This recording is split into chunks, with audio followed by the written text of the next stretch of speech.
I want to kind of continue the theme from yesterday's gospel. I'll read the words just to remind you. Jesus says, "Whoever wishes to be great among you shall be your servant. Whoever wishes to be first among you shall be your slave." That theme there, again, and that was sparked by the comment of Jesus that the Gentiles, let me find the line here. Here it is. "You know that the rulers of the Gentiles lord it over them, and the great ones make their authority over them felt."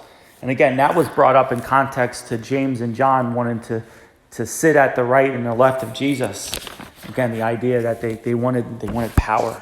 And as I told the Marion kids yesterday, I maybe told you as well, that fallen human nature and power don't mix well together. They don't blend. When that fallen human person has power, they often use it to crush those that don't have the power. Okay, so we have that same image going on with this parable now from the Gospel of Luke that Jesus tells us. As some of you have known that has been following, me and going to my studies, this is the only parable of Jesus where he actually names the person. Okay, in this case, Lazarus. So some would speculate that maybe it's the same Lazarus from the Gospel of John. Maybe that's how he died. He died through neglect. He was maybe very poor. But I also think it's important to know that Lazarus means God has helped. Okay, and I think, my personal opinion, that the Gospel writer Luke went with Lazarus because of the fact that his name means God has helped. But notice again that image of power and no power. You have this powerful rich man who's eating very well each day. And how's Lazarus described? Lazarus is described as what? As lying at the person's door. So again, notice one's up, one's down. Okay?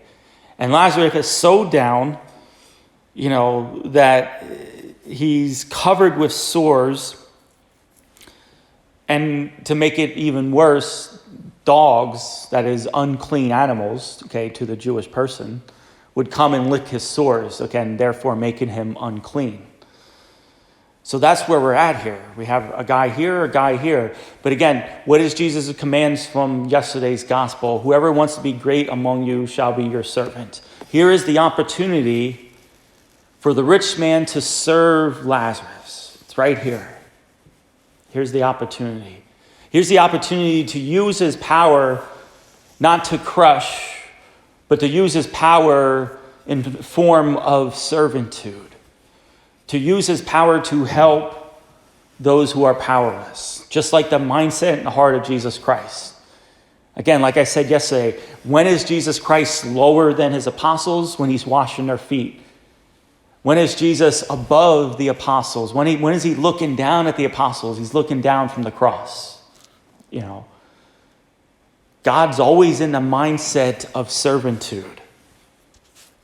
And so now both have died, and notice now the switch.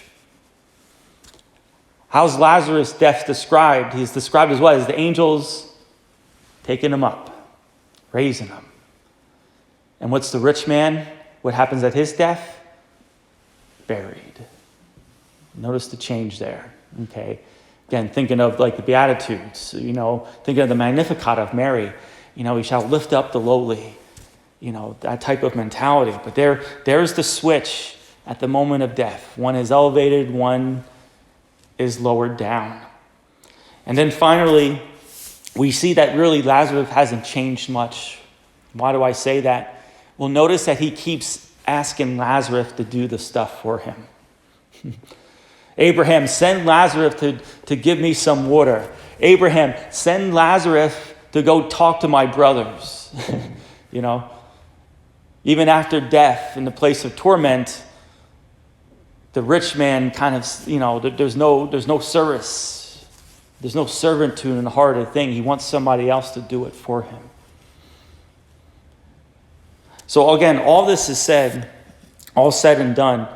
It's easy for us, especially us right here who have the devotion to God. It's easy for us to be here and say, yeah, God, I'm giving my life to you God, I worship you. God, I want to be your servant. It's easy to say that to God, but it's difficult to say that to the other.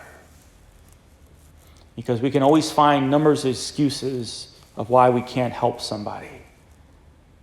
Okay? But again, the whole idea is taking on the mind, the attitude of God. And the mind and attitude of power, that we're here not to use power to crush, but to use the power to serve. May God bless you.